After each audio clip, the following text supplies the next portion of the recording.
Praise the lord. దేవుని నామానికి మహిమ కలుగును గాక. ఉదయకాల సమయంలో ఒక చిన్న తలంపుని మనం లేఖనాల్లో నుంచి ఆలోచించేద్దాం. ఫిలోమోన్ రాసిన పత్రిక ఎవరికి రాయబడింది అనేది ఒకసారి ఆలోచన చేయండి. ఎందుకు రాయబడింది ఒకసారి ఆలోచన చేయండి.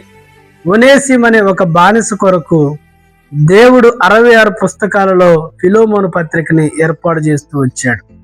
పౌలు సంఘానికి ఎన్నో రాస్తూ వచ్చాడు, సేవకులకు రాస్తూ వచ్చాడు, చెరలో ఉంటూ రాస్తూ వచ్చాడు, కాపరులకు రాస్తూ వచ్చాడు, విశ్వాసపరమైన సిద్ధాంతాలకు రాస్తూ వచ్చాడు. కానీ పౌలు గారి చేత దేవుడు అద్భుతంగా ఒక వ్యక్తి కొరకు మాత్రమే, ఒక బానిస కొరకు మాత్రమే, ఒక దొంగ కొరకు మాత్రమే, ఒక నిష్ప్రయోజకుని కొరకు రాయబడిన పత్రిక ఏదన్నా ఉంది బైబిల్ అంటే అది ఫిలోమోను పత్రికే.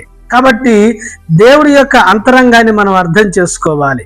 దేవుడు ఒక వ్యక్తిని కూడా పోగొట్టుకోవటానికి ఇష్టపడటం లేదు.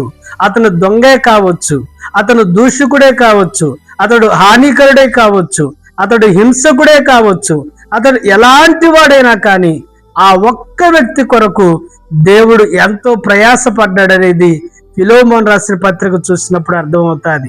ఒక సమరయ స్త్రీని రక్షించడానికి ఆయన ఎన్నో కిలోమీటర్లు కాలినడక ప్రయాణం చేశాడనేది కూడా మనం గుర్తుపెట్టుకోవాలి. ఒక సేనా దెయ్యం పట్టిన వాడిని రక్షించడానికి ఆయన సముద్రము దాటి రావలసి వచ్చింది. ఒక జక్కైని రక్షించడానికి ఆయన ఎరుకో పట్టణానికి కాలినడకన రావలసి వచ్చింది. ఒక బరబ్బాని రక్షించడానికి యేసుక్రీస్తు ప్రభువే బరబ్బా స్థానంలో సిలువ వేయబడవలసి వచ్చింది. కాబట్టి దేవుడు గుంపును చూసి ఆనందించట్లేదు, ఒక వ్యక్తి రక్షించబడాలని దేవుడు ప్రయాసపడుతూ వచ్చాడు.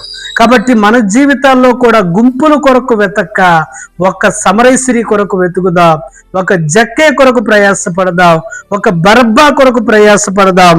అంత మాత్రమే కాదు, హింసకుడు దూషకుడైన ఒక పౌలు కొరకు ప్రయాసపడదాం, ఒక ఒనేసిము కొరకు ప్రయాసపడదాం. దేవుడి మాటలు దీవించును గాక.